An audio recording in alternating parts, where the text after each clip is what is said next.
अ, POCSO अंतर्गत गुन्हा दाखल करण्याची आता प्रक्रिया सुरू आहे.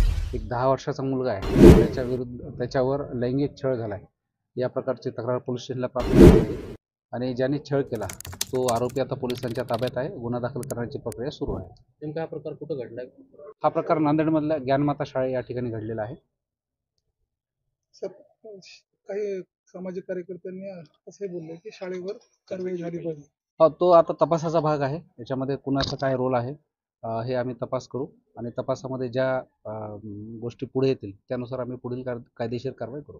तर इतर शाळांना काय आवाहन कराल सर? आम्ही शाळांना हेच आवाहन करतो की आपल्याकडे जो काही स्टाफ आहे त्या स्टाफचं आपण कॅरेक्टर व्हेरिफिकेशन करून घ्या आणि त्या स्टाफला पण त्यांच्या ज्या जबाबदाऱ्या आहेत त्यांच्या विद्यार्थ्याप्रती ज्या जबाबदाऱ्या आहेत त्याची त्यांना जाणीव करून द्या, जेणेकरून असे प्रकार होणार नाही. हा किती वर्षापासून होतो?